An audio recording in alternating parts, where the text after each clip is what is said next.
y en nuestra forma de trabajar. Por eso, Juan Manuel, muchas gracias por venir aquí, gracias a todos ustedes, y nada, pues cuando quieras.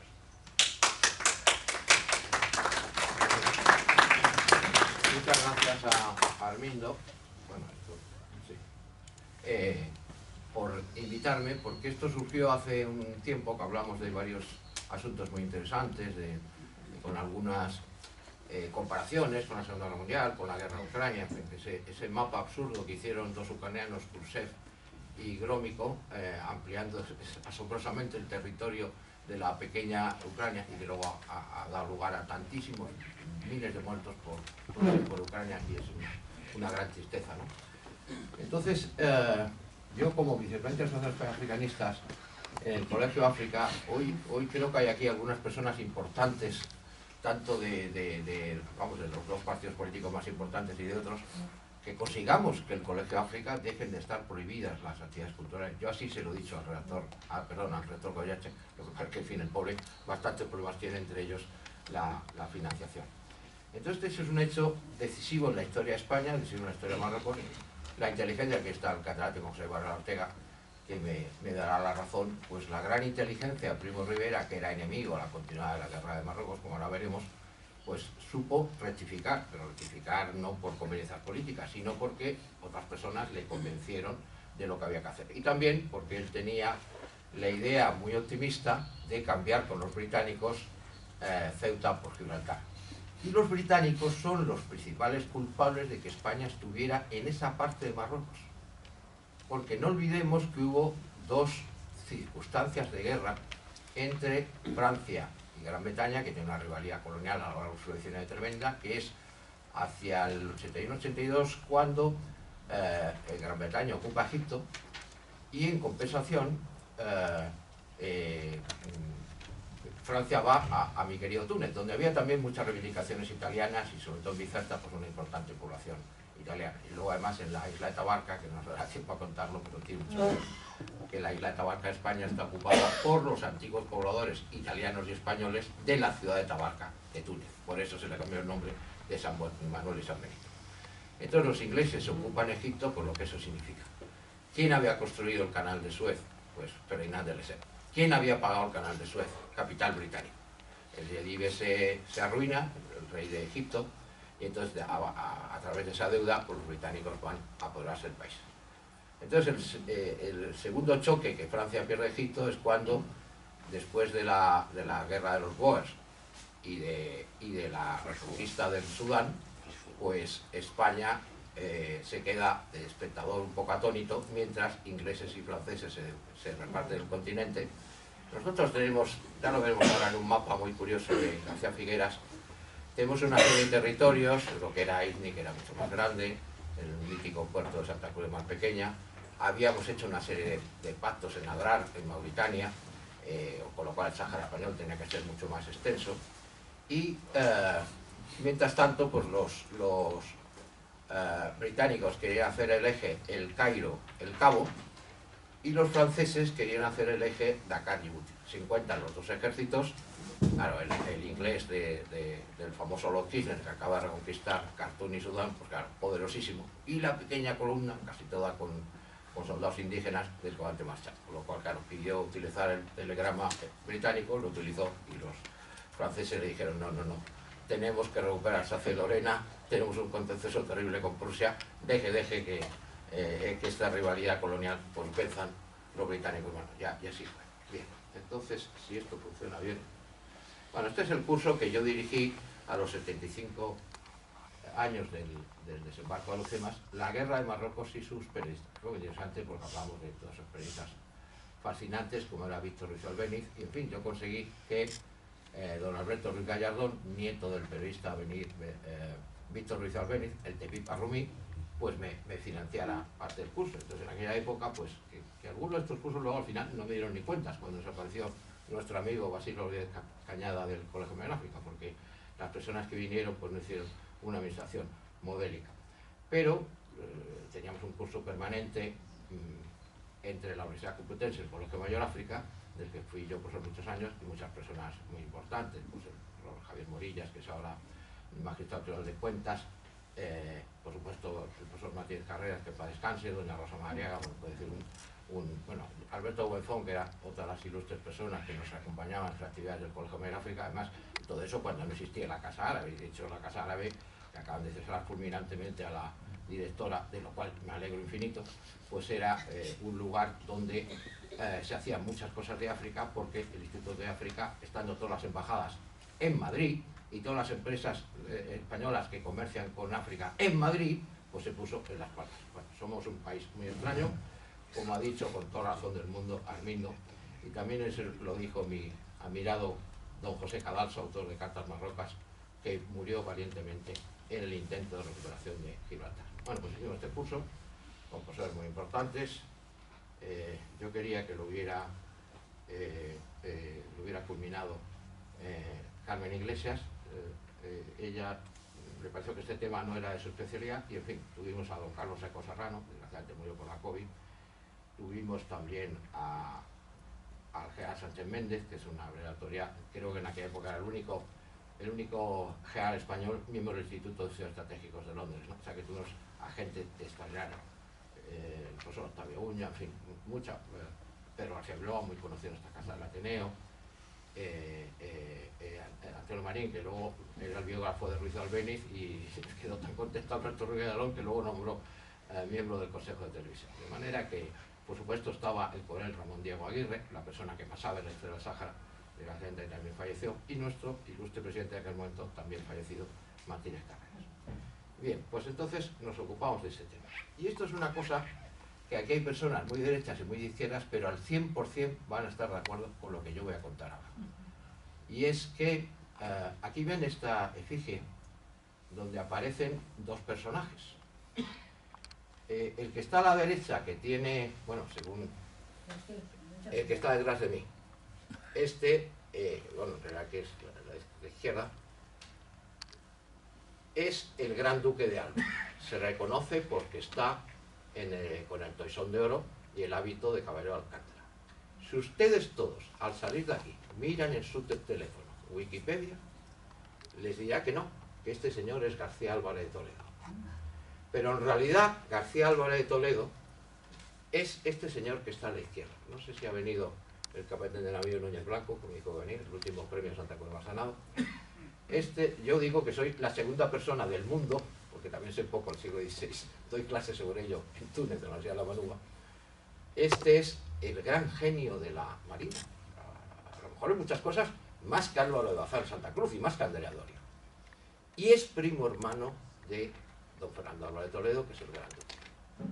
Entonces, ¿qué ocurre? A mí una vez yo di una conferencia un poco diferente de esta, evidentemente, y me hizo unas chicas que venían al Ateneo, que venía mucho a esta tertulia y luego ha desaparecido. Creo que su padre tenía una casa por aquí de alquiler, murió el padre Carlos, habrá ido a vivir, quién sabe. Lo mismo en Ciudad Real. Bueno, entonces la chica me dijo, no, este no es el gran duque de Alba, es García Álvarez de Toledo. Claro, ya no sabía que eran primos de más. Digo, no, por el toisón, por el hábito. Además, claro, estamos acostumbrados, el cuadro de Tiziano, con la armadura y todo, pues nos distrae un poco. Bueno, pues este es un genio que con 21 años toma Túnez y su tío, que es el virrey de Nápoles, pues pide que el primo, cuando la toma de Túnez, García Álvarez de Toledo tiene 21 años y manda todas las galeras de Túnez de Sicilia y de Nápoles. Y Fernando, que le miran un poco despreciativo, el luego gran duque, es maestre de campo. Bueno, hay mucha discusión de opiniones a lo que equivale actualmente, pero bueno, que van de coronel hasta teniente general, pero en fin, con 28 años ya es bastante.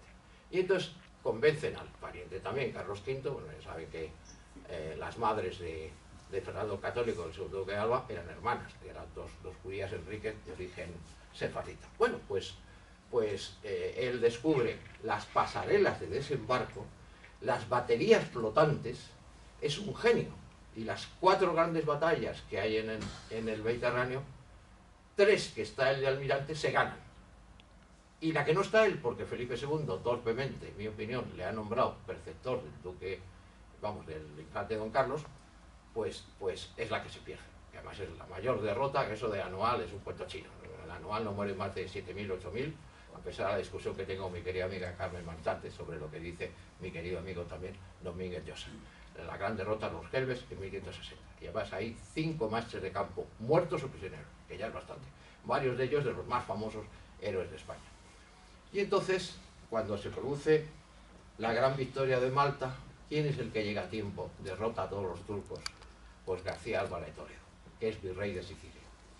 Y entonces es el personaje que está aquí, que yo me había dejado mi puntero, que está aquí, el virrey de Sicilia, explicándole a Jean de la Valette, el que da nombre a la Valeta, que los turcos han sido totalmente derrotados, porque las tropas del barco español, o sea, él era un genio en estas cosas. Es del que se depende y del que se aprende, y yo creo que toda esta gente tan inteligente, Boado, Godet, Saro, Fernández Pérez, Sanjurjo, Primo Rivera, estudiaron sus libros. Bien, para el desembarco a Alhucemas. Y entonces yo digo que, claro, en fin, este tuvo una actitud más o menos valiente, hubo algún español que estaba enfadado con su forma, estuvo en la cárcel, detenido en prisión, como el capitán Lacerda, sale de prisión y muere valientemente. Y dicen que en Estambul apedreaban a todo español que lo oían hablar, porque todos los habitantes de Estambul tenían 2 o 3 miembros de su familia muertos aquí, en Malta en 1565. Y entonces yo digo que esta ciudad se tenía que llamar La Toleda o La Toleta, no La Valeta. Y que si existe en el mundo occidental, bueno, ahora dicen que solo hay 2 gobiernos progresistas en toda Europa, el de España y el de Malta. Bueno, pues si Malta es cristiana todavía, a pesar de que se va un dialecto un poco parecido al árabe, pero bueno, Alberto seguro que lo sabe bien. Y entonces esta es la gran victoria extraordinaria, y por cierto, ya vuelvo a decir que el que enseñó a don Juan de Abarca fue este, que es un genio. Pero, y termino esta otra explicación, y doy la vuelta. ¿Por qué esto es García Álvarez de Toledo y no el verdadero Fernando de Toledo? Porque un grupo, y perdón por la cita, mafioso, ha controlado durante años, y de esto yo tengo una entrevista con la directora de la Real Academia de la Historia, las oposiciones de conservadores de museos. Por eso, yo en un museo en el que he sido director técnico, me he encontrado alguna conservadora que no tiene ni idea de nada de nada. Y ahora me explico por qué. Porque las hijas de catedráticos de Historia del Arte y las novias de los profesores titulares de Historia del Arte, cuando salía esta imagen, sabían que era Fernando Álvarez de Toledo, Gran Duque de Alba. Pero como en todo, en Google, en Wikipedia, pone que es García Álvarez de Toledo, ellas ponían García Álvarez de Toledo, suspendidas en la oposición. Curioso, ¿no? Esta España nuestra, extraño país este de España, que decía José Calas.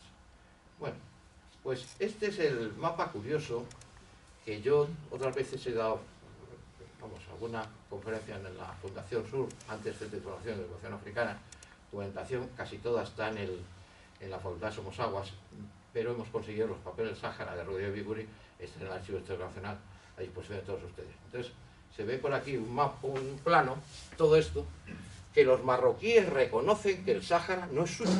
Curioso, ¿no? No creo que por eso nos hayan prohibido, como decía muy bien Armindo, conmemorar el desembarco a Alhucemas, pero en fin, yo he dado varias conferencias la retirada de Sauen, 2 están grabadas. Una la grabó Jefrema, que muchos de aquí estaban presentes, y otra en el Museo del Aire, que Jorge, alguno más, y Fernando Llorente estaban también presentes, y la que no se grabó fue la de aquí, porque a nuestro querido José Bellos nos la avisó así. Yo daré alguna de estas también ya veremos, o sus precursores, porque a mí realmente Garat lo que me dijo en el congreso que se va a hacer en abril, me dijo que tenía muchas personas, o suficientes, para hablar de Alhucemas, pero a él lo que le interesaba era las diferentes etapas en las que las formas de desembarco, como he dicho de los grandes inventos de García Álvarez de Toledo, pues se habían utilizado en todas estas operaciones, porque España durante más de 200 años es la dueña del Mediterráneo, y es más, esta gran victoria de García Álvarez de Toledo de 1575 y el remate final de su alumno don Juan de Aosta en 1571 en Lepanto acaban con el poder naval de Turquía. O sea, Turquía, las conquistas que hace ya es por tierra, llevando ejércitos de 1.000 hombres, porque la marina se la han destruido en esas 2 grandes batallas los españoles. Y entonces, claro, el gran problema, que eso lo estamos sufriendo ahora mismo con Pedro Sánchez, es esta complicada frontera.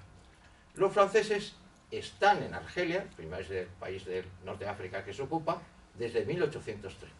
El protectorado de Marruecos no se hace hasta 1912. Hay una serie de tratados El libro del profesor Víctor Morales lo cuenta bastante bien, que fue profesor de la UNED, fue su día, yo le sustituí como vicepresidente de la Asociación Española de Africanistas.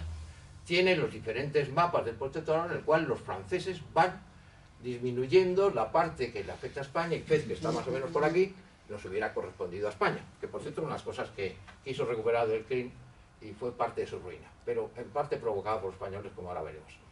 Y entonces toda esta serie de oasis, Tigurray Toad, que es el origen de los Tuareg, o el mismo Tinduf, donde están ahora los saharauis, o en el caso de Fiwid, de Besar, todo eso era territorio marroquí. Es posible que de 1830 a 1912 los franceses se anexionaran 2/3 partes del territorio de Marruecos, porque la idea de Marruecos era, perdón, de Francia, que tanto Marruecos como Túnez serían dos protectorados franceses que tarde o temprano alcanzarían la independencia, que es el caso del 56, cuando se independizan los dos países.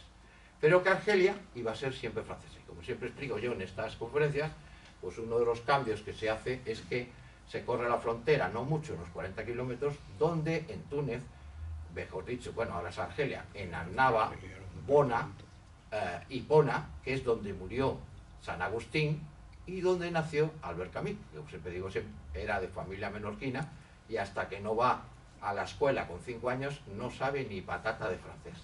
Hablaba el catalán de Menorca y el castellano.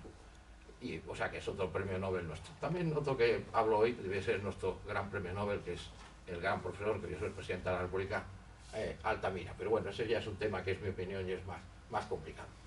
Claro, entonces, ¿Marruecos qué hace? Como no puede recuperar los territorios que tiene Argelia, aunque hubo una guerra a las arenas, que había coroneles cubanos asesorando a Argelia, y Marruecos barrió en toda esta zona y recuperó parte de ella. Pero claro, Naciones Unidas, pues lo que decían en la OA, el reparto colonial ha sido absurdo, ha sido injusto, separa pueblos, pero en las fronteras que hemos heredado. Entonces, en la Carta Fundacional de la OA, a pesar de los errores tremendos que tiene la frontera, que muchas veces ya hemos visto, líneas trazadas con regla y cartabón, pues da lugar a este mapa absurdo de África que tantas guerras, luego, sobre todo tribales, ha tenido lugar. Y entonces, en todos los intentos de ocupación de IGNI, reiteradamente, en muchos tratados, Marruecos dice, no tenemos jurisdicción en IGNI, en Tarfaya, etc. Inclusive, lo que se llama la zona sur del protectorado, que ahora veremos en el mapa de García Figueras, esta zona sur es esta. En el Marruecos del Norte, el Jalifa es un representante, hay uno muy famoso, Moulay El Mekdi, de la familia de los alawíes, ¿no? Todos los que reinan todavía. Pero aquí siempre era un miembro de la familia de Maelainin, el agua de los ojos, el famoso sultán azul que residía en Esmara. Y entonces, bueno, alguno ha ejercido como califa, otros no mucho.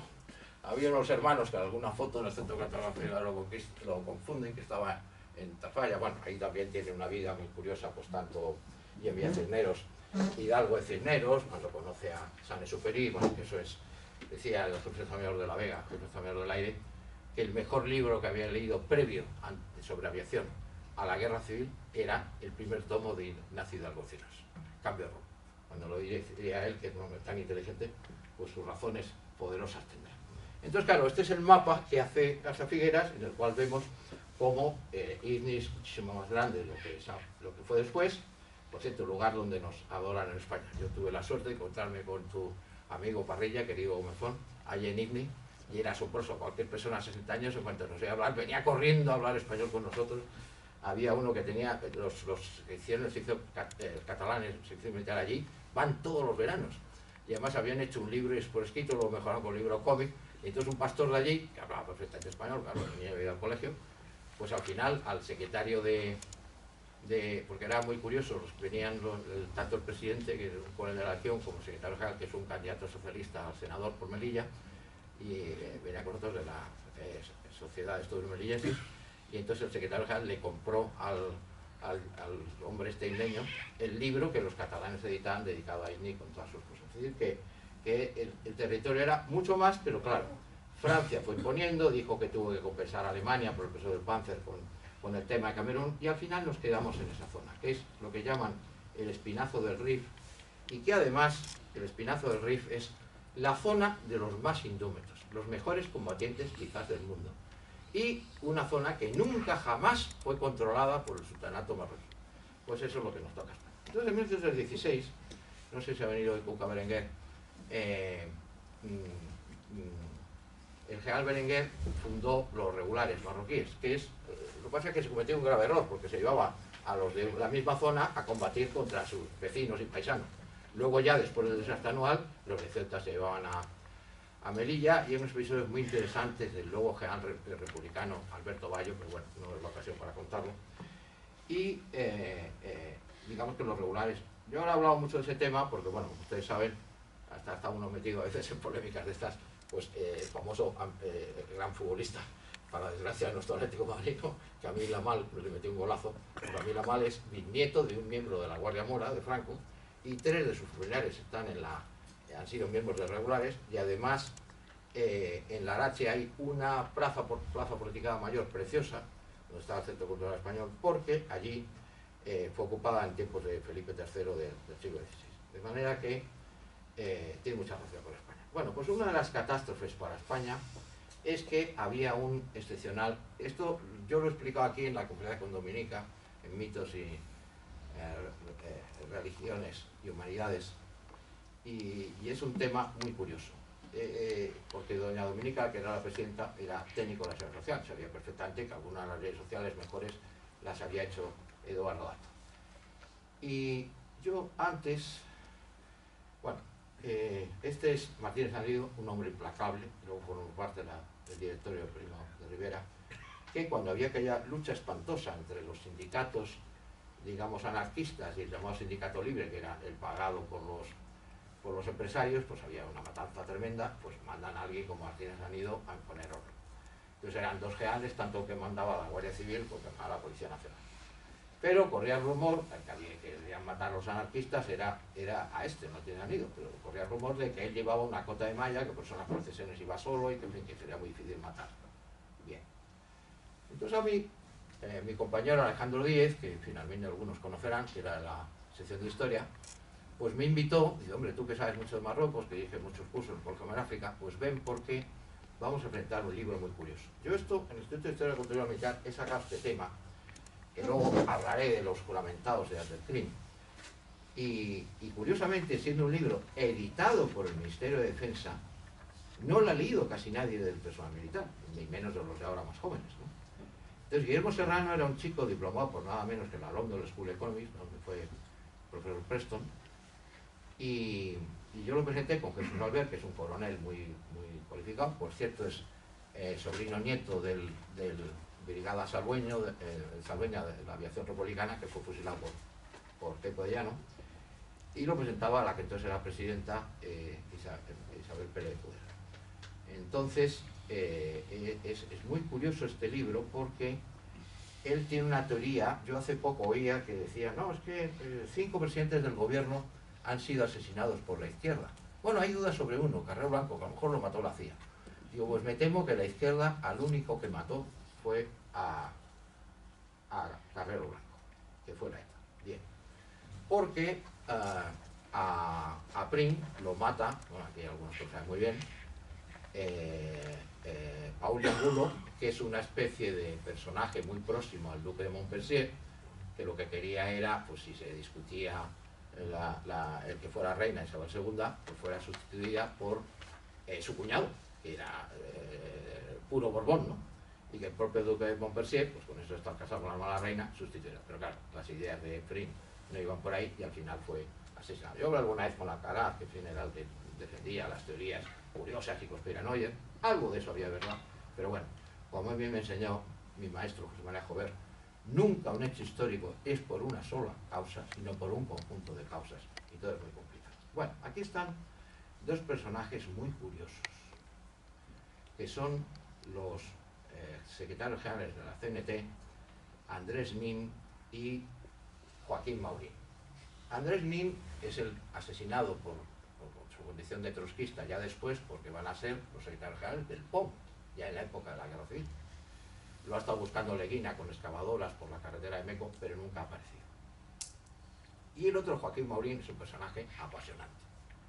En la Guerra Civil le intentan matar los 2 bandos, pero no lo encuentran. lo encuentra porque está escondido en el mejor sitio. Preso en la cárcel de Salamanca, de los sublevados, pero con un nombre supuesto. Y entonces ante ellos se plantea que como ha sido asesinado el doctor Rairet, que es un hombre que ha ayudado mucho en el tema de ayudar a muchas personas trabajadoras, obreros, especialmente anarquistas, gente herida a veces en las manifestaciones, y entonces ha sido asesinado por el llamado sindicato libre, ¿no? Los empresarios, por lo cual pues hay que vengarse matando a alguien muy relacionado. Y entonces quieren Martínez Aneguido, el otro general que manda la policía, en fin. Pero Ramón Ars, que es un representante del anarquismo violento, dice que no, que hay que matar es a Eduardo Dato, que está en Madrid y que no tiene ninguna protección policial, con lo cual es muy fácil matarlo. Claro, es un hombre confiado, ha hecho unas labores en favor de los obreros, ¿cómo me van a querer los obreros matar a mí? Eso es imposible. Y dice en su interesantísimo libro, Guillermo Serrano, que eso lo paga el Partido Colonial. Con lo cual, el Partido Colonial había pagado los asesinatos del Partido Colonial francés, los asesinatos de Canalejas y de Dato. Porque yo fui miembro de la Comisión 98, yo redacté la ponencia en la exposición civil que comisarió Juan Pando en la Biblioteca Nacional y en la Militar también. Eso tenían que estudiarlo mucho los de Marina, pero bueno, hay tres formas de hacer las cosas, ¿no? Como dicen, bien mal y como la Marina. Que fue la que se hizo en el cuartel del Conde de Duque, que era la versión militar, y que el comisario Portela, que era catedrático de la Complutense, me dijo: Juan Manuel, como el capitán Navío Cerezo ha puesto las características de los barcos, los tonelajes, los millones de los cañones, te toca hacer la explicación de lo que sucedió en Cavite y en La Habana. Y bastante, perdón, en Cavite y en Santiago, y bastante moderado fui respecto a lo de Cavite. Bueno, pues la cosa es que este Ramón Ars dice que lo que hay que matar es a Dato. Bueno, no tienen, digamos, mucha reacción ante ello los dos. Y con Maurín va a pasar una cosa que eso está publicado en un libro, de manera que no es uno de los grandes secretos. Y esta reunión tiene lugar en una casa de bambú, que ya no existe, y en las faldas de Montjuic, pero poco tiempo después del asesinato de Dato, en un tiroteo muere Ramón Ars, con lo cual se lleva el secreto a la tumba. Y qué beneficioso es que cuando hay un testigo clave, de pronto ese testigo desaparezca asesinado. Bueno, pues de Maurín no se sabe nada durante la Guerra Civil. Claro, habría que ver las leyes de prescripción tan pintorescas de aquella época, pero en fin, cuando saben quién es, pues ya es el año 41, 42. Entonces el asesinato de Dato ha sido 20 años antes, por lo tanto, pues quizás el delito hubiera prescrito. Bueno, la cosa es que, ¿cómo se salva Maurín? Hay un libro de Pelay Pallés, que es de la fundación del POM, que lo ha publicado. Un día que estaba por aquí cerca, pues fui a la librería Sin Tarima y a mí lo compré, me quedé asombrado de lo que leí. Pero vamos, Pelay Pallés es un tipo de toda confianza. Dice que hay un capellán de la Legión, ahora que estamos, aquello que cuento algunas veces, ¿no?, que me dice, querido Carlos Sánchez Tarragó, me dicen: usted es ese pesado que tanta lata da con la santidad del Padre Huidobro.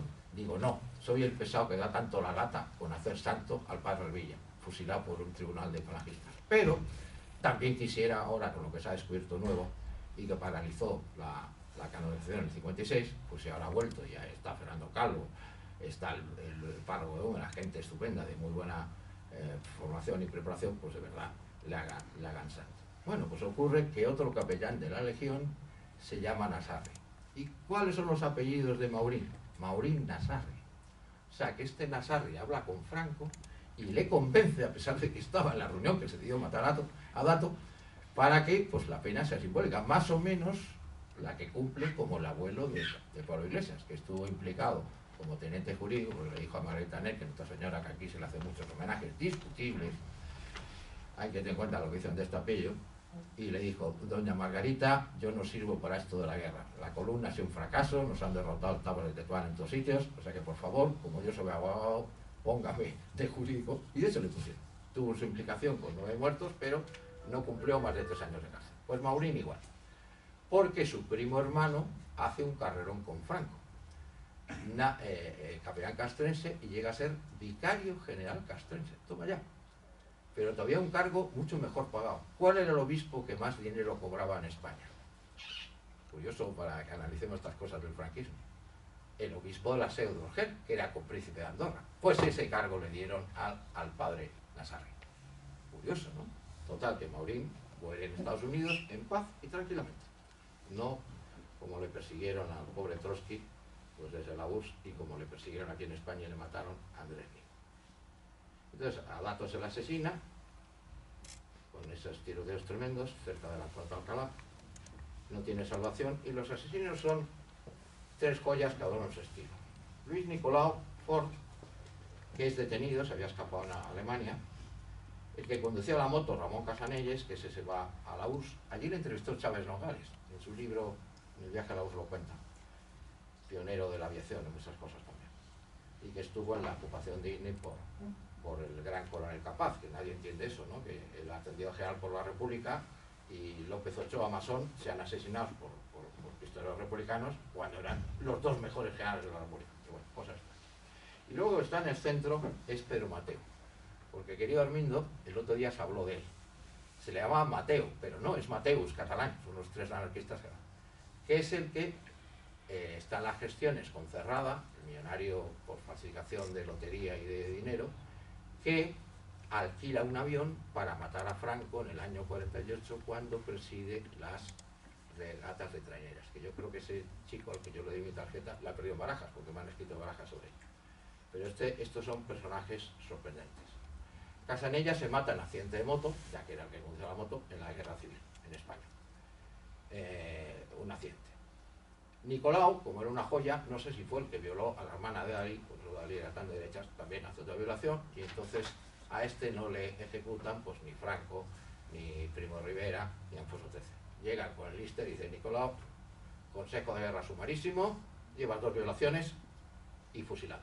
Pues Nicolau, el asesino de Datos, murió por un coronel comunista.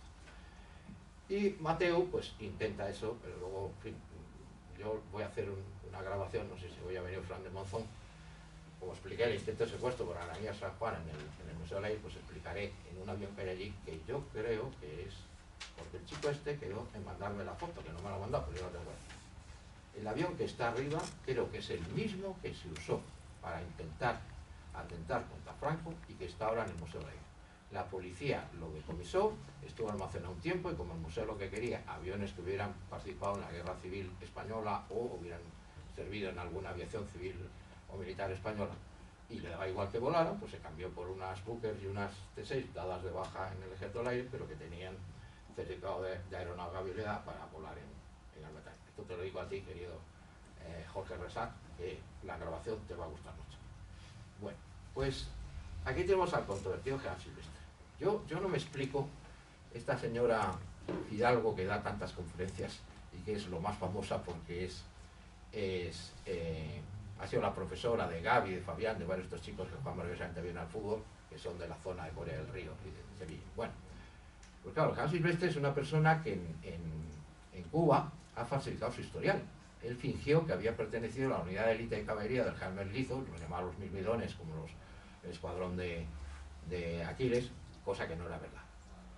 Y entonces tiene un episodio terrible cuando está en Larache, porque asesinan a un enviado del rey Sune que se llama Calai. Pues en esta España de nuestros pecados no parece lógico que un comandante de Larache, que tiene una implicación en un asesinato. Aquí hay 2 sitios libres, porque veo algunos de ustedes que están ahí de pie, siéntense aquí si quieren, y hay un tercer sitio aquí en la segunda fila. Bueno, pues la cosa es que se le nombra ayudante del rey, Alfonso XIII, y de ahí hace carrera, porque dicen que Silvestre mató a su esposa. Tenía un amante en Larache, no sé si ha venido hoy Julia Sáenz, hoy, que no tiene perdón si no ha venido, la bloguera, porque ella ha escrito sobre estos personajes. Y Silvestre tenía un amante judía.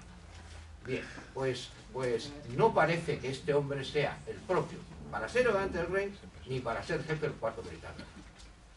Y ya allí, pues toma algunas decisiones muy sorprendentes. Él a toda costa quiere ser un destacado en la ocupación de Marruecos y va al sitio peor. Yo soy berenguerista, no sé si ha venido hoy Cuca Berenguer. Yo de Silvestre dudo de su capacidad militar y lo demuestra. Él llamaba a sus asesores de Estado Mayor el estorbo mayor.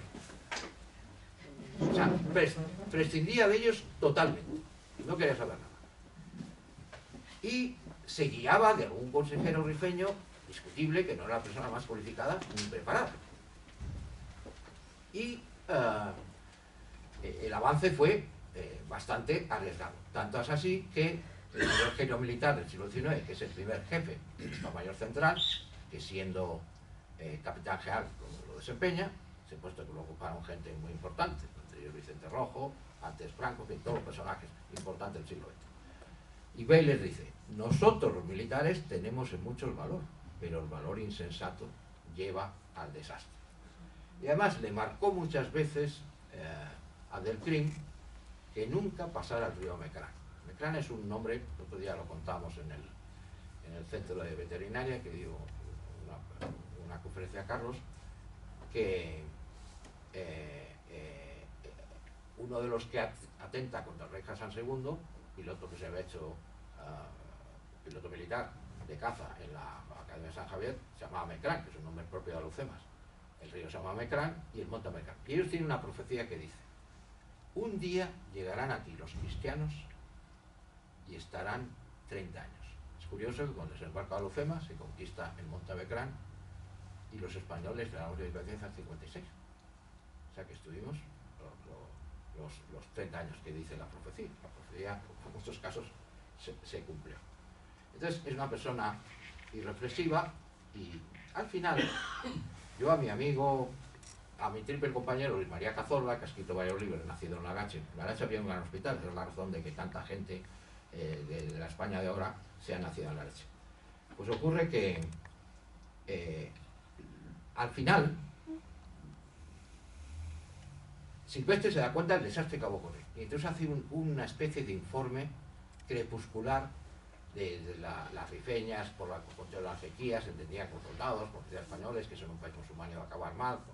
O sea, él ya preconiza lo que va a pasar del desastre. ¿Por qué no se dio cuenta antes? Curiosamente, ninguno de los documentos claves suelen estar en archivos militares. Por eso la gente los busca, no se encuentra, están en otros sitios. Ahora enseñaré uno que yo encontré y me dijeron que en 60 años nadie había abierto ese legado. Depositaron el archivo histórico del aire en el castillo de Cerro. Y entonces, claro, Silvestre era una persona de capacidad muy discutible, que se movía por impulsos, que no hacía caso al Estado Mayor, ya digo, lo calificaba de estorbo mayor. De hecho, Riquelme y Dávila se salvan porque Dávila tiene una especie de fatiga de combate harto ya de pelear y discutir continuamente y está en Melilla, o sea que se salva de Anual por mucha suerte. Y claro, hay un personaje que a mí no me gusta en tiempos de guerra, que es el Coronel Araujo. El Coronel Araujo es el que tenía que haber protegido, porque en Anual apenas hay muertos, porque era un campamento de apoyo, yo lo he explicado otras veces, con unos corrales, no tenía trincheras, no tenía cañones, tenía grandes comedores, era el gran campamento de apoyo a Igueriben, a Barrán, a Silidris, a Frau, a las posiciones que ya sí de verdad estaban militarmente protegidas. Entonces hace la retirada, que es la idea de Manella, es la idea de Morales. Morales muere, que había sido compañero y amigo de Delcrín por profesor de árabe, y tiene la decencia de entregar su cadáver. Y claro, la columna de su suicida Silvestre, lo que no ayuda, mueren Morales y Manella, pues claro, la retirada, que es en principio bien organizada, sin jefes, y cuando Araujo deserta de la protección del barranco, pues entonces aquello se convierte en una trampa terrible y es donde empieza la matanza, porque en muchos casos policías indígenas y algún regular se vuelven contra los soldados españoles. Se refugian en Monterrey, tiene un libro maravilloso que yo creo que ha sido el éxito africanista más grande de los 10 últimos años, cuando lo presentó Carlos Sánchez Tarragó en el Espacio Ronda, y que es la cantinera de Monterrey. Y ahí ya se cuenta dónde están refugiados y en fin, la cantinera ayuda a curar a Fernando Primo Rivera, pues el granero de la carga de Alcántara, que dice siempre la última carga es al paso. Y la verdad es que la matanza es horrible porque siguiendo la tradición musulmana, el que no está enterrado no llega al paraíso, entonces dejan los cadáveres, pues, como las alimañas. Hay alguna foto como esta que es inédita, se ha conocido hace poco, y aquello es terrible, la impresión que causa. Pero en unos 40 días se recupera el territorio. Y luego hay un impasse, que es lo que va a provocar, como decía mi maestro José María Jover, la reacción de Primo Rivera, que luego acabará en el desembarco de Alhucemas, como veremos. Entonces esta señora tan guapa, que es Victoria Eugenia, pero claro, tenía aquel problema, transmitía la hemofilia, y al final acabó despreciando a los profetas. Pero da lugar a otras cosas que no es el momento de contar. Bien.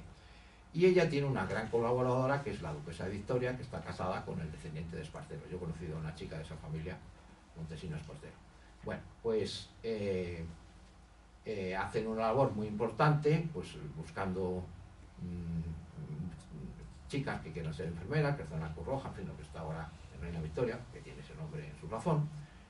Que por cierto, pues yo que discuto la reforma del Museo del Aire, porque hay una colección de cuadros que se ha retirado, ahora veremos algunos de esta época, pues lo que se ha hecho de las tiendas imitando un poco como el hospital en la misma orilla de Alhucemas, el gran Gómez Ulla creó, y que, en fin, yo discutí, como aquí convencí a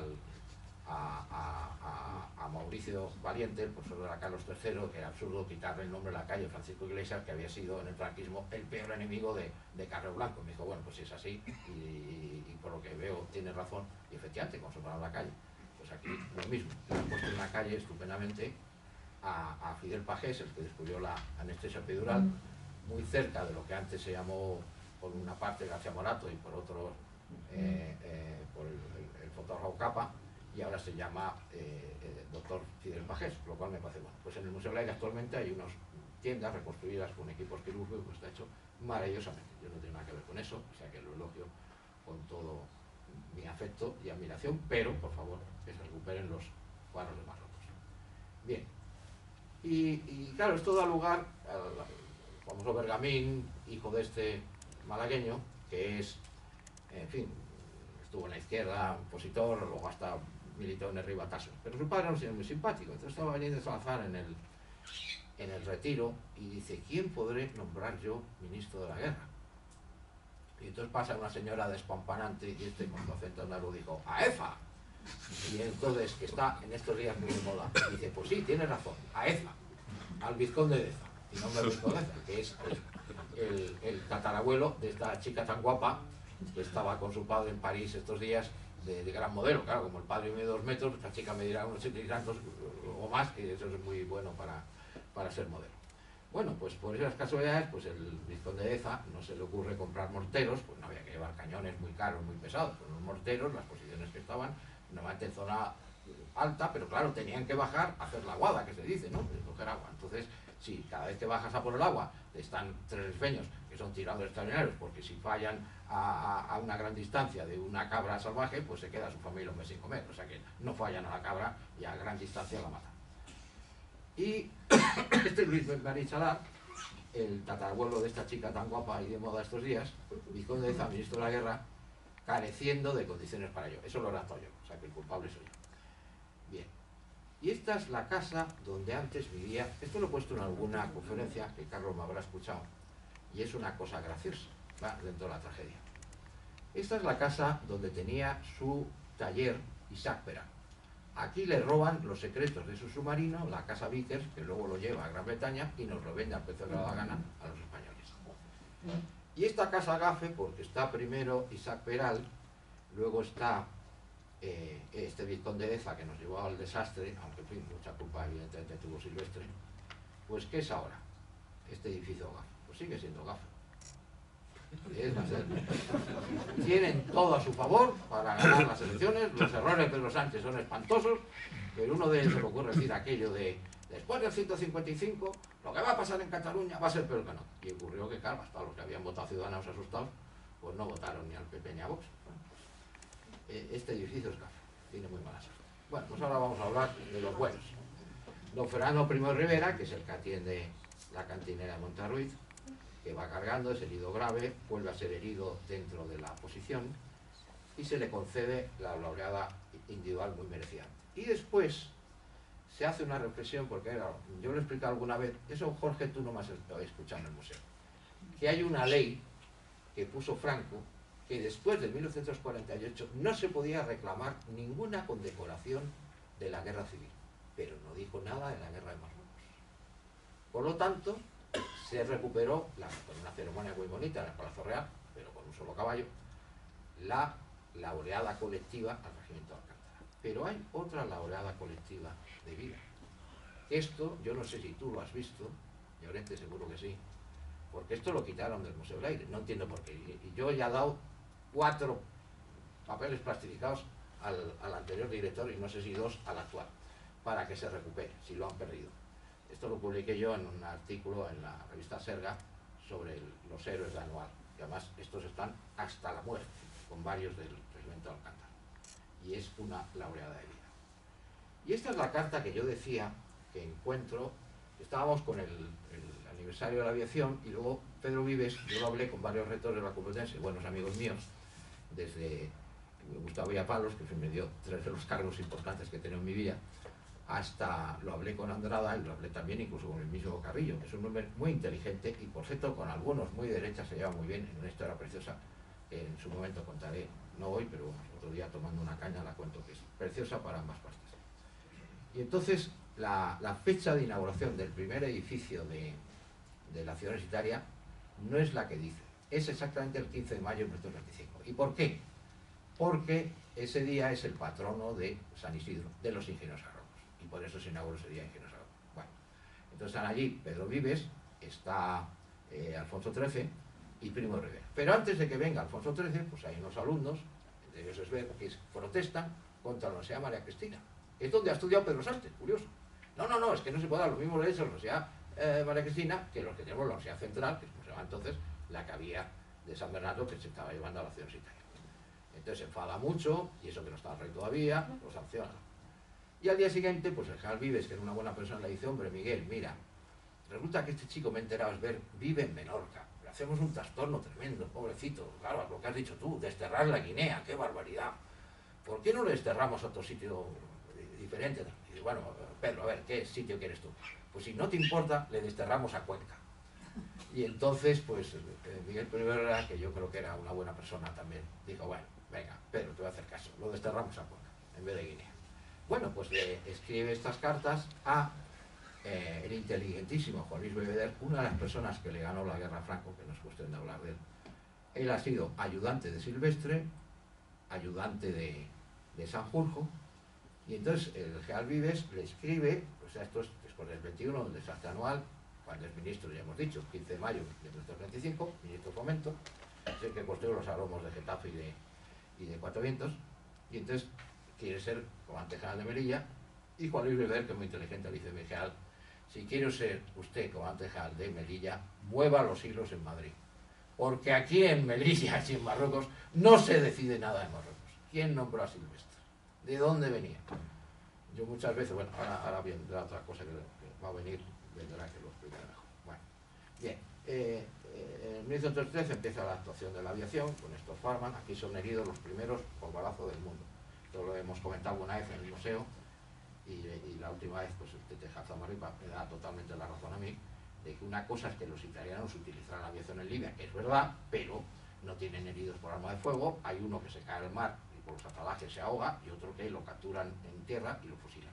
Pero heridos por arma de fuego, servicio de aviación, los primeros son estos dos, Ríos y Marrero. Y las primeras bombas de aviación Gota las lanzan Barrón y Cifuentes. Luego esto es un hecho importantísimo de un personaje republicano importantísimo, que es la travesía que se hace a principios de 1914 de Sevilla a Tetuán, llevando las novedades del general alto comisario Marina a Alfonso XIII, y van 2 personajes excepcionales, que son Emilio Herrera Linares, que fue muchos años presidente del gobierno de la República en el exilio en México, aunque él vivía en Ginebra, bueno, un poco complicado, y José Ortiz Echagüe. Le impresiona tanto, además es la primera travesía transcontinental española, que el rey Alfonso XIII les hace gentilhombres de cámara. Entonces, con ese preciado nombramiento, van a crear en 1923, aunque el personaje principal es Ortiz Echagüe, Construcciones Aeronáuticas. Y secretario general es Emilio Herrera, su amigo y compañero. Entonces, claro, la lucha que tengo yo con la alcaldesa de Getafe, Sara Hernández, es que le den una calle importante, por ejemplo, la que separa los 7 cuarteles del Ejército del Aire de la base aérea. Que se llame esa calle John Lennon. ¿Por qué no se puede llamar Emilio Herrera Linares, inventor de las camas de alfombra? Que es lo que la viñeta que preside la fundación, que me escribió mucho de México, gracias, y se lo agradezco infinito, pues está también de acuerdo. Y me decía, pero es que, ¿qué tiene que ver Emilio Herrera, me decía la alcaldesa Clara Hernández, con Getafe? Digo, hombre, ¿le parece poco haber fundado construcciones aeronáuticas? Hay 7 cuarteles allí, hay una base aérea, está el bus, pero si el 70% de la población de Getafe vive del aire, ¿cómo no se va a llamar el aquello?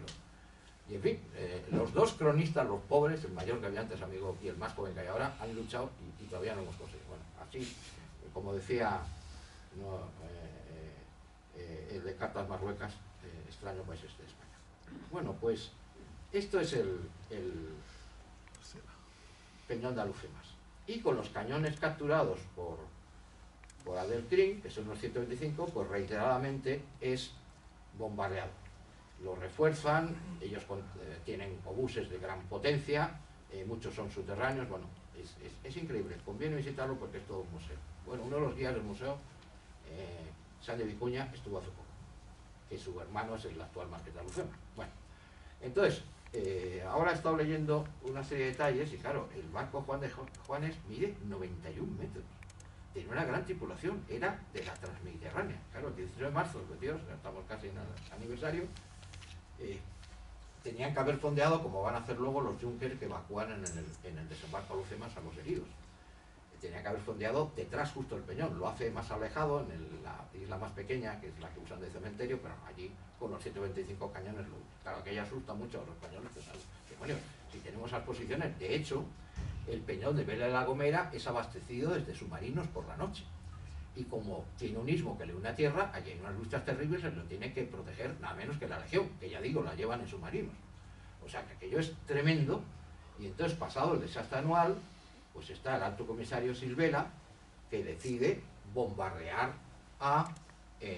con armas químicas las posiciones militares de los rifeños, donde dicen sus memorias y algodoneros que no parecían causar de menos daños. Pero bueno, en algún sitio ha habido alguna discusión, en su día en la Fundación Sur, pero es que los que nos ha contado, yo recomiendo, hay varios libros de Marruecos que se deben leer, pienso que son fundamentales, y gracias a mis buenas críticas en Casa del Libro se han agotado. El de Sauen, de Vicente Fernández Herrera, que era asturiano, pero fue capitán de la Legión, pero un hombre de infinita cultura, que fue secretario general del Alto Tribunal de Galicia. Y luego otro que se llama De Cuba Anual, que cuenta todos los desastres de Silvestre, entre ellos la frase esa del estorbo mayor, que yo la he sacado de esos libros estupendos. Y entonces hay una serie de manifestaciones que a mí me recuerdan lo que está pasando en Tel Aviv. Esas manifestaciones, nuestros prisioneros. Usted, señor Netanyahu, que Netanyahu sabía que iban a atacar, y lo sabemos por el Congreso de los hispanistas árabes, que no permitieron los egipcios ir a nadie, varón menor de 50 años, porque creían que puede ser alguien terrorista que colaborara con Hamas. Le avisaron a Netanyahu y Netanyahu quería un pretexto para destruir Hamas. Pero vaya pretexto, con una fiesta de 1.200 personas utilizando música al lado de unos islamistas que queman los violines en ocasiones extravivales. Bien. Entonces, esta manifestación me recuerda un poco las que ha habido en Tel Aviv. Usted, Netanyahu, obtenga la libertad de nuestros prisioneros, que por cierto hay 2 que han sido ahora condecorados, que eran pobrecitos españoles, de los asesinados en los kibbutz.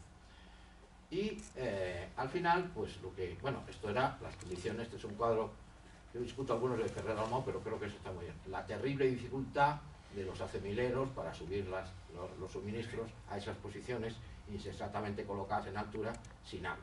O sea, el cuadro una maravilla, pero la doctrina militar en este caso bastante errónea. Entonces, un personaje, aquí no está en la foto, que yo lo presenté en Casa Árabe y fue un acto precioso, el libro que es de un empresario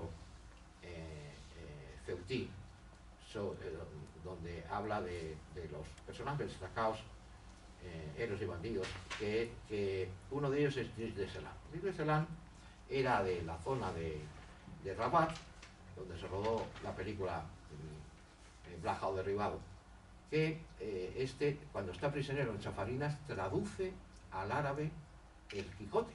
O sea, que era una persona bastante culta. Y había su compañero en la Universidad de Fez, ahora de vez en cuando hemos sido testigos, ¿verdad, Carlos?, de algún insensato que dice que Adelcrim estudió en Zaragoza, ni Zaragoza ni Salamanca, estudió en la Universidad Marinida de Fez, y allí era compañero de Diserán, que era un empleado de Horacio Echevarrieta, que es el que está a la derecha, que paga de su bolsillo en principio, aunque se pensaba la madera, que ese dinero lo compensaba el Estado español, y es cierto, pues como era el que presidía Minas del Rif, tenía esa buena relación con este que hablaba árabe perfectamente, que por cierto después, con un jaique majestuoso, quizás le mató la presunción, pues ya en la zona de Melilla, de lejos, un Paco de los tiradores de élite rifeños, pues le mató, ironía de ir con ese jaique majestuoso.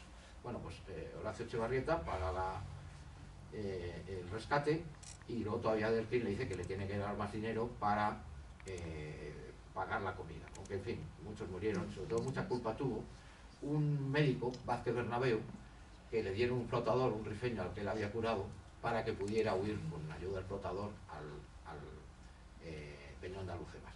Claro, al quedarse sin médico, pues aquello fue trágico. Hay 5 o 6 libros que se han reeditado, alguno por la editora del Viento de La Coruña, que hemos presentado en Madrid, hemos presentado en la Fundación. Bien, Del Crin, con el dinero de rescate de los prisioneros, compra 3 aviones que le vienen vía Argelia, otros 2 más habían sido capturados. Esto es una interpretación que hice yo, que la lámina se la ha dado a mucha gente, los marroquíes nos lo agradecen tremendo. Yo tenía, bueno, ahora lo veremos, tenía hasta Del Crin, y más de un rifeño se ha puesto a llorar como está en el museo. Ahora, como se ha quitado todo, pero me ha dicho el actual director que lo va a reponer. Quizás el cuadro del desembarco a Alucemas la Bella sea muy grande, pero creo que los otros 8 los podemos reponer porque hay espacio para exponerlo, y además se explicará la historia de España tal cual es. O sea que no solo con la memoria histórica tenemos problemas, Esta desmemoria, como tú has explicado muy bien, Armindo, ¿quién entiende que no se conmemora el desembarco de Alucemas? Gracias al desembarco de Alucemas, Marruecos llega unido a la independencia, y el señor que es tan amigo de Pedro Sánchez es sultán, ¿no? Doña Carmen Marchante, tú que sabes también mucho de eso, y no es la República Rifeña ni nada de eso. Bueno, yo le he puesto la bandera rifeña. Y bueno, termino con otra cosa también de esta parte. Con el dinero van a Italia para comprar un submarino, pero en Italia les dicen que les dan el submarino, pero no la tripulación. Con lo cual se van a Turquía, y en Turquía ya les dan la tripulación y el submarino. Pero claro, en el periplo del comité que ha ido han gastado ya bastante dinero, y ya no hay dinero para pagar al submarino y la tripulación. Pero él tenía motoras de este tipo, gasolinera, el que le manejaba los coches, que era hay un intento de matar desde el Peñón de Alucemas a Del Crin, pero el que conduce la barca dice, no, que yo soy el mecánico, yo no sé nada, los militares que venían aquí, yo no sé nada. Total, que le hace gracia a Del Crin y lo pone de su chofer, y el que le repara los coches que va capturando, que eran verdaderas maravillas para la época. Un poco como el hijo de Teodoro Obiang, Teodorito. Y esta es la batalla de Tifaruín, ya en el 22 de agosto de 1923, que es la primera ganada con decisivo apoyo. Ya he dicho que el amigo Silvela había utilizado armas químicas contra los rifeños por la violación de todas las mujeres españolas prisioneras. Y entonces, a pesar de esas medidas, hay un impasse. No saben qué hacer, se ha reconquistado todo el territorio perdido, pero claro, los británicos y franceses exigen que se ocupe el territorio, que no pueda haber un estado rebelde, que eso es un peligro para sus colonias, y un señor que hace gestiones para comprar un submarino, que ha comprado 2 aviones de guerra, que por cierto, Del Crin siempre dijo que no eran para bombardear Melilla, donde trabajó en Telemadrid, le habían tratado de maravilla, eran para bombardear Málaga. Curioso. Y entonces se produce por ese conjunto de razones, el caso es tremendo, las fuerzas alcanzan al propio rey, porque le dijo, es aquel telegrama más famoso de ole los hombres, ole otra palabrota más gorda, el 25 te espero. Se refería a que el 25 de julio, día de Santiago, patrón de la caballería, debía llegar a Estir. Entonces, la política de Primo de Rivera es abandonista, dejar un hinterland de seguridad, seguir con Tetuán, por supuesto Melilla y Ceuta, y dejar el resto del territorio. Se produce la retirada organizada de Sauen, que yo ya he explicado en 3 conferencias, es posible que dé unas cuartas sobre ellos, y ya digo, 2 están grabadas. Entonces, en Bentier se produce un incidente cuando Primo de Rivera va por las guarniciones explicando las cosas. Ahí hay 2 personajes que han pasado a la historia, que es por supuesto entonces, me parece que está intendente con Antavianos con el Franco, y Varela.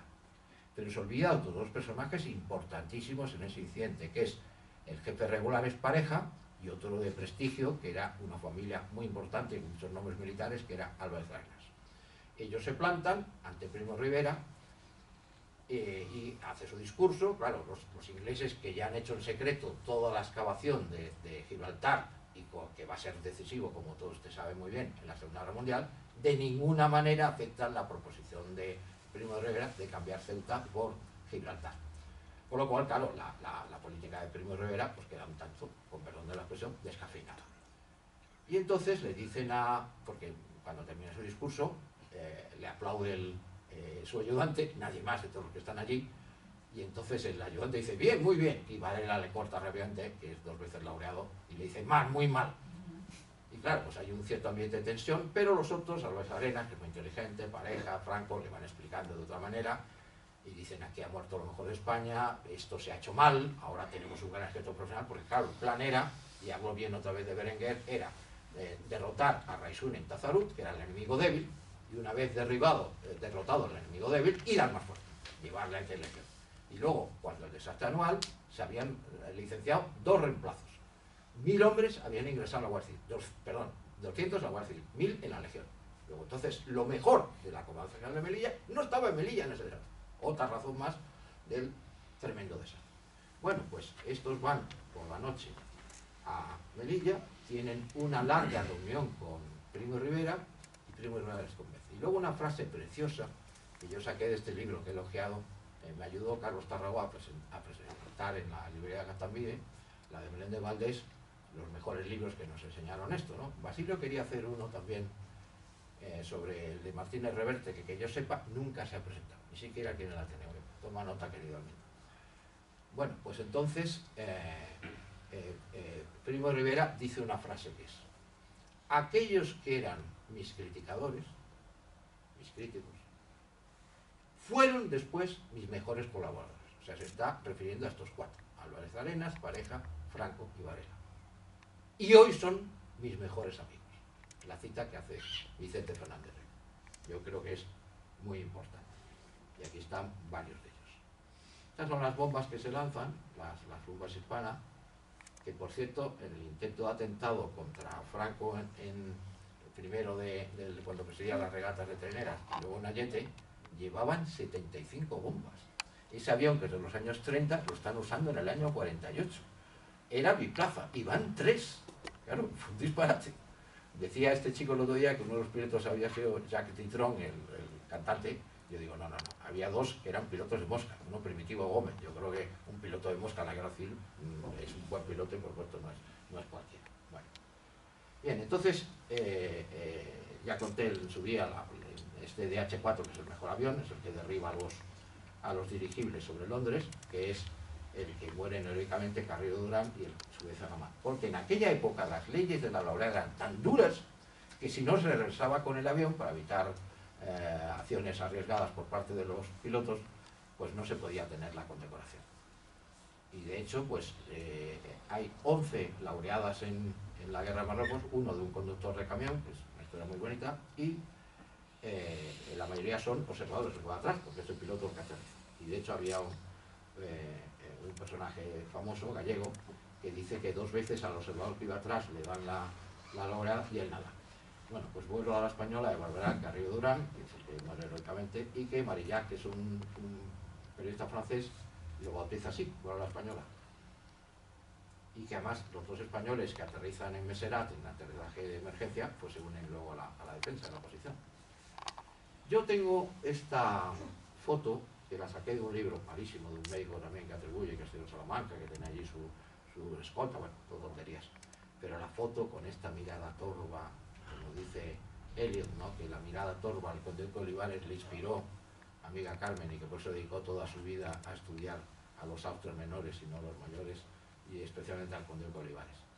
Bueno, pues este Adelcrim ve que Primo de Rivera, con la retirada de Sauen, se ha retirado, perdón por la redundancia, y ataca para intentar tomar Fez y Usda, y causa a los franceses 6.000 bajas. En este mismo Ateneo dijo el coronel Caballero Echevarría que los muertos de Anual rebaja las cifras en las 6.000, 7.000.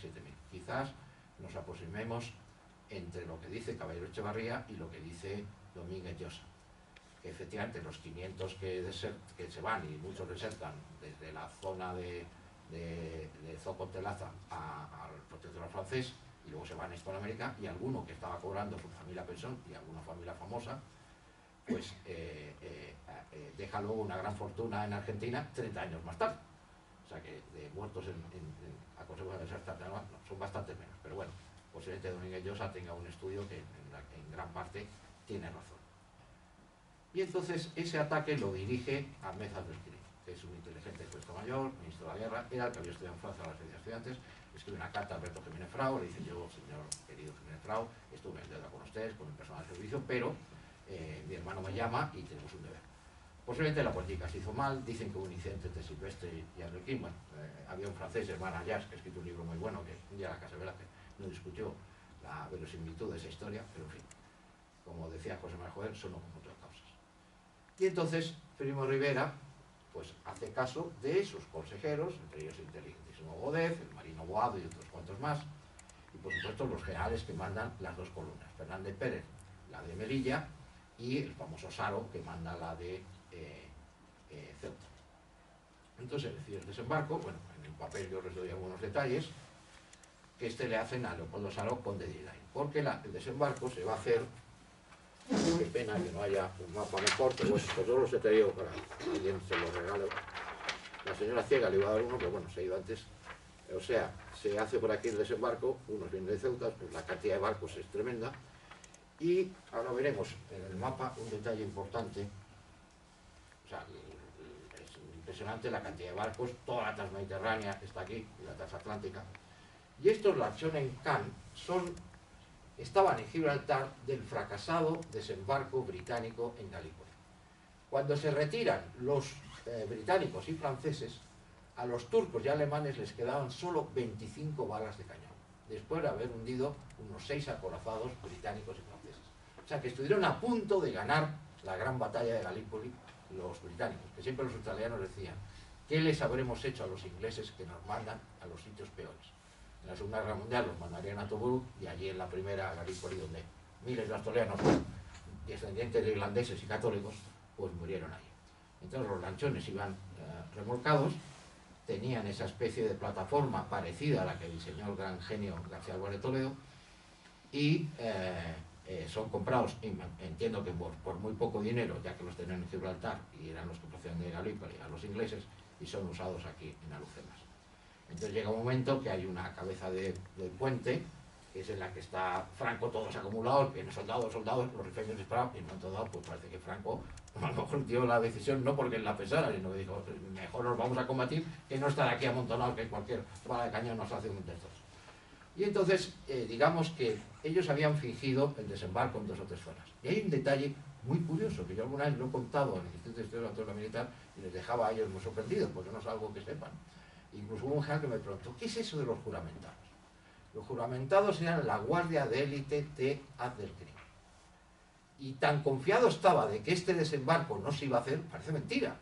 En tiempos de los turcos y los españoles había espías en Estambul, en Nápoles, en Palermo, se sabía lo que hacían en unas flotas y otras, y Abdelkrim no creía que los españoles iban a desembarcar.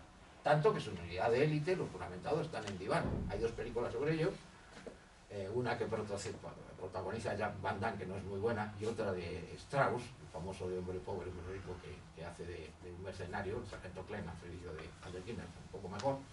Entonces no espera eso, y manda rápidamente a los juramentados, que llegan cuando ya los españoles han tomado la mayor parte de las casamatas. Bueno, este es un cuadro de Moreno Carbonero, que con una decisión inteligente se llevó al Alto Somayor, la secretaría donde el general Conradán, que mandaba antes la sección militar de este Ateneo, pero que yo sepa últimamente no hace conferencias. Bueno, si alguno lo sabe, que me lo informe, que me gustaría asistir. Bueno, pues aquí va en un cañonero Primo Rivera, y los soldados de la Legión le vitorean entusiasmados. Y ven arriba en esta zona donde se ha producido el desembarco, porque no se hace, como ahora veremos en el cuadro de Avellán, en la playa. Si se hace en la playa, España tiene 9.000 muertos, porque había 125 cañones los que había perdido el ejército español en Anual. Entonces se hace en la zona norte, Morro Nuevo, Morro Viejo, Islain. Por eso a Saro, el que viene de Ceuta, le hacen conde en la playa de Islain. y las lanchas Catin, un gran resultado. De hecho, fíjese en la foto interior donde muchos van, porque claro, por el calado no pueden llegar hasta la misma playa. Esa es la razón que los tanques Renault 17 que Francia nos había vendido con mucho disgusto, porque nos puso muchas dificultades, hasta que tuvo 6.000 muertos en Viván y en la zona de Fez y Urda, y claro, ya cambió de opinión. Y los soldados van con las armas levantadas, porque el agua en algún caso les lleva incluso a los hombros. Bien, este es el Infante Orleans, un cuadro que por cierto fue apuñalado en el Ejército del Aire, en el Museo del Aire, pero también afortunadamente las chicas estupendas restauradoras del Museo del Prado lo dejaron impecable. El Garzamolato no, que las chicas dicen, este ya no es nuestro padre, este es otro señor, no sé si tú, Jorge, lo has oído alguna vez. Bueno, pues la cosa es que este hombre era implacable, estuvo 7 horas volando, no le dejó descansar, fue tremendo. Y mandaba no los mejores aviones, los BB-14 y los Fokker F-4, pero estuvieron en total 164 aeronaves. Claro, de pasar de los 4 o 5 que había en Galípoli a 164, por eso yo subtitulo esto la primera gran operación aeronaval de la historia. Bueno, ya en el tema de los aviones, en su día lo comentaremos con más detalle en el Museo del Aire. Bien, este es un cuadro que creo que, aunque pone la firma de Inclán, lo pintó el Tetejar con Luis Ibarreta, que es los Savoia italianos, hidroaviones, pues que se acercaban al Dédalo. El Dédalo es un barco carguero entregado a España en compensación por los hundidos en la Guerra Mundial, y que fue muy rápidamente adaptado y se convirtió en el primer portaavionaves de la historia de España. Este es el desembarco Morro Nuevo, junto a las tiendas que ¿quién las ha hecho? Pues un genio de la medicina, que era el gran Gómez Ulla, que monta un hospital de campaña enseguida con todos los medios, y además el desarrollo de la medicina siempre ha tenido lugar en las guerras. España tuvo, en la Guerra Civil, se dio una conferencia sobre los médicos republicanos que la dio el doctor Navarro, que se organizó en Jefrema. Algunos de los que han venido aquí estarían presentes, que creo que fue una cosa maravillosa de todo lo que avanzó la medicina, el doctor Trueta y todos aquellos genios. Bien, este es el portaaviones Dédalo, en este caso ya en fotografía. Llevaba los aviones muy amontonados, lo cual tiene que tener cuidado, porque los aviones evidentemente no despegaban de la cubierta, sino que se izaban al mar, se bajaban, subían, y donde despegaban y amerizaban era en el mar. Esto es el dirigible, que tiene una historia muy graciosa. Bien, en un momento dado, el general Saro le dice al capitán de navío del Dédalo que, claro, a una cierta distancia le disparaban y una pequeña bala hacía una abertura, pequeña también, en el dirigible. Pues el dirigible se iba deshinchando y bajaba al sur. Pues había que recogerlo.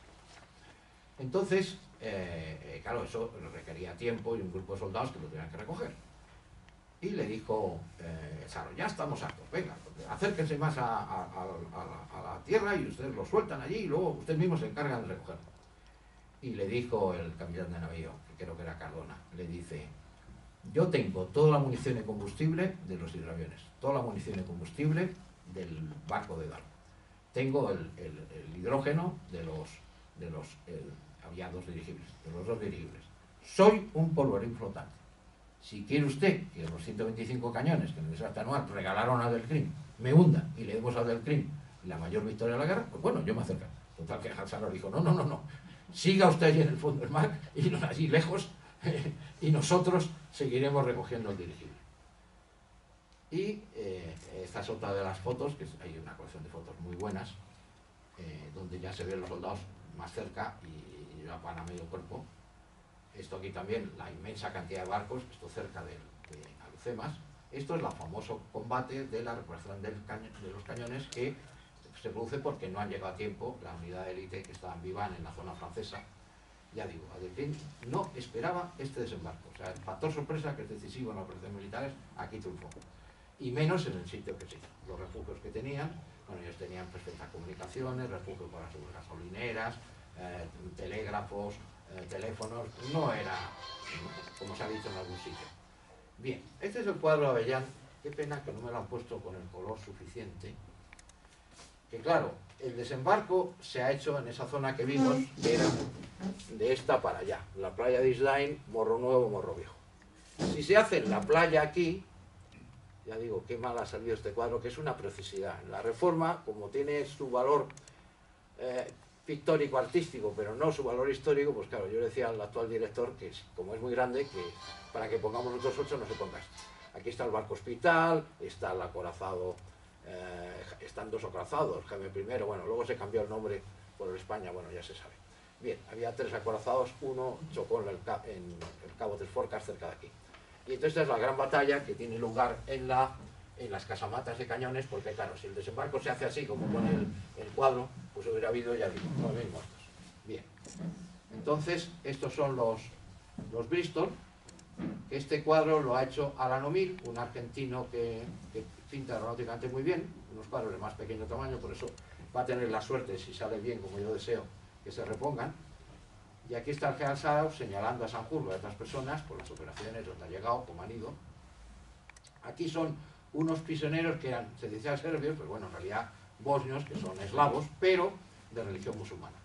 Porque aquí había un capitán que se llama Maz, que fue uno de los que asesoró en el desembarco de Galípoli a los turcos y alemanes, y que luego viene de asesor nada menos que a Delfín. Pero había otra serie de soldados musulmanes de religión, en este caso están vestidos a la forma mora, ¿no? Con chilama. Y estos son todos los grandes inventos y aportaciones de España, que es el avance sanitario. Los heridos se llevan a la parte de atrás del Peñón de Alucemas, en embarcación desde la playa, los que son heridos, y rápidamente son subidos a este avión ambulancia. Esto lo aprendería Francisco Iglesias, que luego en 1933 va a mandar el primer contingente de paz de la Sociedad de Naciones en el conflicto de Leticia entre Perú y Colombia, que llevan brazaletes azules y pañuelos azules. Todavía no llevan cascos azules. Lo manda en español Francisco Iglesias, el que lo organiza es Altamira, magistrado Tribunal de la Haya, es propuesto al Premio Nobel de la Paz y a mi modo de forma muy injusta no se le concedió. Pocos años antes de morir volvió a ser propuesto y tampoco se le concedió. Bien, aquí están Muñoz Grandes, que es herido, que manda una de las jarcas, que son voluntarios musulmanes. El comandante Varela tiene la mala suerte que todos los tenientes capellanes alférez mueren, y él se pone de comandante, pero haciendo las veces de alférez y teniente, a dirigir la jarca. Claro, hubiera merecido otra laureada, pero hubiera sido la tercera demasiado y no se la concedió. Y el que está a la derecha es teniente Espinosa de la Legión, que muere en Monte Malmusi. Se dan cuenta que algo cineros, cuando llegan a Monte Malmusi, tiran a los defensores rifeños. Bueno, eso lo dice algo cineros, no lo digo yo. Y este es el Burke Hospital, Andalucía, o sea, un gran esfuerzo de un avance. Además está la primera Elvira, la primera mujer enfermera aeronáutica, de muchas cosas. Y estos son los tanques Renault, que Francia nos dio a regañadientes, pero que en la primera etapa del desembarco iban a ir en vanguardia, pero claro, en la zona que se embarcó, rocosa además, era imposible y fueron ya más tarde. Este es el texto que yo les he dejado y que creo que es muy interesante, que explica todo esto bastante bien. Hombre, no lo leo porque tardaríamos mucho, pero en fin.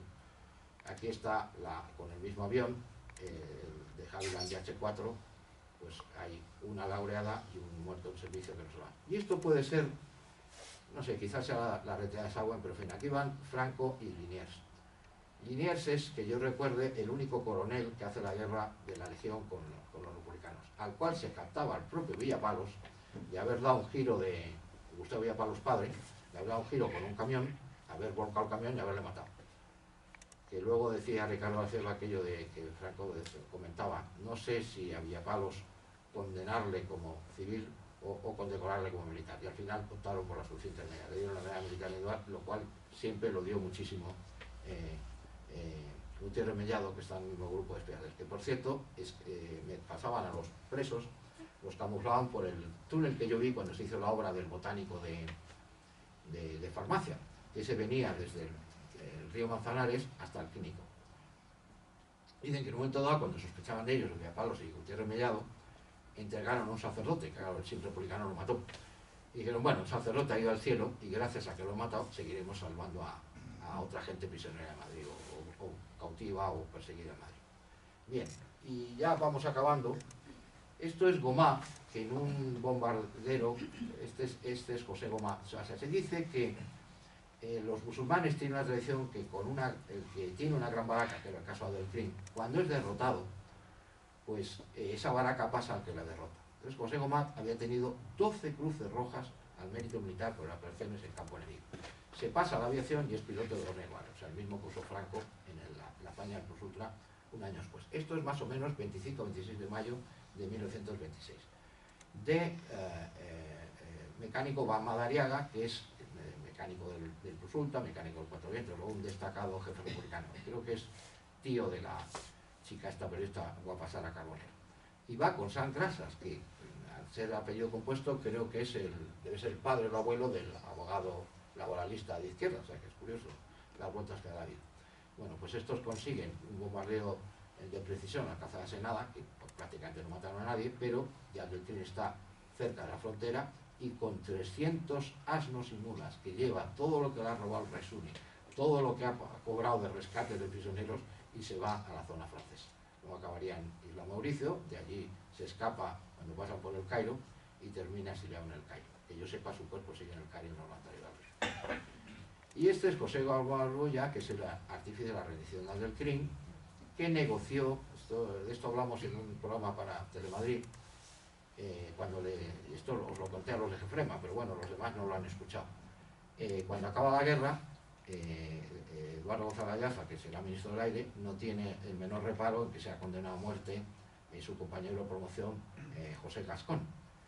Pero a José Gomá le pasan la condena a muerte ya redactada de Jiménez, Isidoro Jiménez, que es uno de los antiguos oficiales que él había tenido, que era jefe de una escuadrilla de caza republicana en Aragón.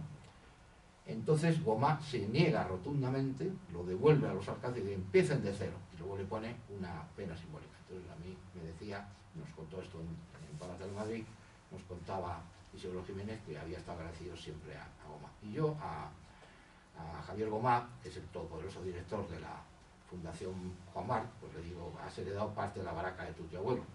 Y entonces había alguno de los del teatro, porque él escribe mucho de literatura de teatro, además de que es abogado de Estado y también filósofo, pues le pasaban la mano por la chepa, que dicen que eso en el mundo teatral trae mucha suerte. Bueno, esto es ya el final de la guerra de Marruecos, cuando se hace ya derrotado del crimen y rendido a los franceses, el famoso coronel Capaz, que luego va a ocupar Rini sin disparar un solo tiro, y ocupa Sawen también sin disparar un solo tiro, porque él era arabista, hablaba árabe, hablaba bereber, y él era el director de la oficina de estudios indígenas, el Instituto de Asuntos Indígenas. Esto para mí es mi mayor misterio de la guerra civil. ¿Por qué este hombre deja Marruecos y se viene a Madrid? ¿Qué quería hacer en Madrid? Eso hay muchas preguntas. Y deja a su segundo de jefe de todo, que es Juan Luis Beibeder. Y Beibeder, aprovechando el bombardeo sobre Tetuán, lo explicamos hoy en Jefrema, estaban tan indignados los moros que consiguió una recluta masiva en todas las unidades. Incluso hemos sabido hace poco que la famosa bandera de Falange de Marruecos, casi todos los componentes no eran españoles, eran marroquíes. Curioso. Bueno, pues se hace ya con estos aviones que son los más modernos de Marruecos y que, por cierto, es el segundo avión más moderno en el 36. España está muy atrasada en ese tema. Y esto es como estaba colocada la explicación del aire. Aquí se ve a Abdelkrim. Esta es una escena muy bonita que lanzan unas flores en el entierro de un héroe rifeño. Ahí está el famoso Emilio Herrera, no se ve nada, pero bueno, el avión Farman en el que se hace piloto, el dirigible de la Copa Gordon Bennett, perdón, el globo en el que atraviesa el Canal de la Mancha, el Newport 4G en el que atraviesa el estrecho de Gibraltar, que va de Tetuán a Sevilla, y como lo he dicho antes, le hace gentilhombre de cámara el Real Alfonso XIII. Y este es el avión de Abdelkrim con su historia, con la camuflado. Este es el cuadro del desembarco de Alhucemas, de Avellán, que es artísticamente una maravilla, tiene alguna imprecisión histórica, pero en fin, hay que recuperarlo. Aquí aparece un avión que alguna vez he oído, no, es que se fue derribado, no.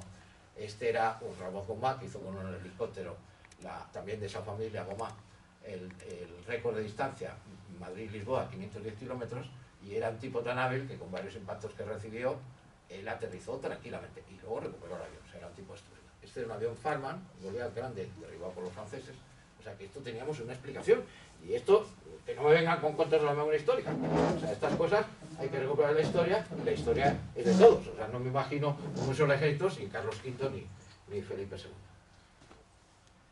Y luego, esto es una historia que nos contó Fernando Calvo, que supongo que saldrá en un libro dentro de poco. Cuando se proclama el Estado catalán, hay un capitán que se llama Sor Navarro que en nombre del general Batet lee la proclamación del estado de guerra frente a esa sublevación. Hay una serie de soldados asturianos que recuperan el ETA, varios de ellos que tenían padre y madre mueren, y este, que es el jefe de los Mossos de Escuadra, que era una joya, le pega un tiro en la nuca al capitán Suárez Navarro. Claro, es condenado a muerte, pero Alcalá Zamora se niega a firmar la pena de muerte. Y cuando llega a marzo del 36, pues Azaña deja en libertad a su amigo, compañero de consulta con el psiquiatra más famoso de aquella época, Rodríguez Lafora, que es el asesino de Casas Viejas, 21 muertos, el capitán Manuel Rojas, que lo pone en libertad. Y ponen también a este. Rafael Altamira, magistrado tribunal de La Haya, debió ser presidente de la Segunda República. El capitán Manuel Rojas, asesino de 21 personas en Casas Viejas, indultado por su amigo Manuel Azaña, como el comandante Pérez Farrás, jefe de los Mossos de Escuadra, asesino del capitán Suárez Navarro. Si este es el presidente de la Segunda República, jurista eminente y del Tribunal de La Haya, hubiera firmado la ejecución de los dos, de Manuel Rojas y de Pérez Farrás. Y los militares que dudan la sublevación, cuando fue puesto en libertad Pérez Farrás, dijeron, hasta aquí hemos llegado. O sea que con Altamira, presidente de la República, y esa es la opinión mía de Juan Manuel Riesgo, no hubiera habido guerra civil.